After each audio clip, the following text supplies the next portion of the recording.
Тек қана 2023 жыл бойынша есеп беретін болсақ, мен негізі екі заң жобасының жұмыс тобының жұмыс жетекшісі болдым. Оның ішінде қоғамдық бақылау туралы, петиция туралы заң жобасы жұмыс тобының жетекшісі болдым. Сонымен қатар кәсіби біліктілік туралы заң қабылданды, сол заңның да жұмыс тобының жетекшісі болдым. Бұдан бөлек біз бірнеше депутаттар, оның ішінде комитет төрағасы Асхат Қанатұлы Аймағамбетовпен бірлесіп, бас аяғы 7 заңға бастамашылдық көтердік. Оның ішінде әйелдердің қауіпсіздігі, балалардың қауіпсіздігіне байланысты заң жобасы, бұл 2 заң болды.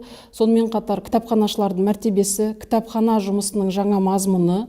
Бұл заң бірінші қайтып келгеннен кейін біз білім және мәдениет туралы заң жобасына түзетулер енгізу деп 3-ші заң жобасын жаздық.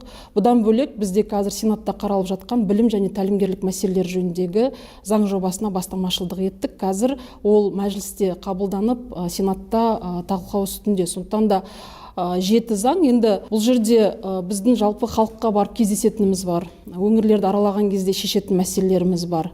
Заңнамалық органның, яғни заң шығарушы органның өкілі болғандықтан, әрине мәселелердің заң аясында шешілуіне атсалысу. Мысалы, біз тәлімгерлік мәселелер жөніндегі заңға қандай түзетулер енгіздік деп айтатын болсақ, қазіргі таңда көп пәтерлі тұрғын үйлер соғылады. Соның қасында міндетті түрде әлеуметтік инфрақұрылымды міндеттеу нормасын енгізіп отырмыз. Бұл жерде мектеп, аурухана, балабақша, яғни көп пәтерлі тұрғын үй салатын құрылыс компаниясы, сол компания жер телімін алмастан бұрын, яғни осы мектеп, аурухана, балабақшаға ПСД-сы міндеттелуі қажет. Біз негізі ол жерге ЦОН-ды да қосқанбыз, яғни халыққа қызмет көрсету орталықтарын, бірақ үкімет тарапынан бұл қолдау таппады.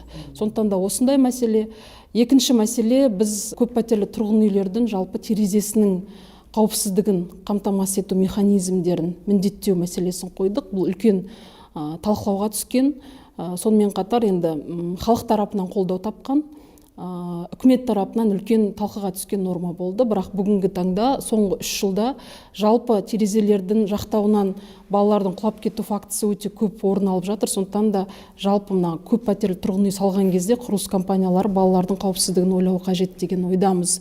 3-ші мәселе, енді қазір біз Сенатта үлкен бір талқыға түсіп жатқан норма, бұл смартфондарды мектептерде пайдалануды реттеу, соны реформалау, соған байланысты жалпы біз қазіргі таңда білім беру ұйымдары, яғни сабақ барысында смартфонды пайдаланбауға байланысты негізгі ережелер қабылдайды деген норманы енгізіп отырмыз. Бұл не үшін қажет? Бұл балаларымыздың менталды, психологиялық, сонымен қатар эмоционалды денсаулығын реттеу үшін, және смартфонның экрандық қарау уақыты деген нақты санитарлық уақыт белгіленген. Оның ішінде Скандинавия мемлекеттерінде бізде осы норманы алып келіп, жалпы алғашқы былай қарағанда реттеу нормасы ретінде енгізбекшіміз.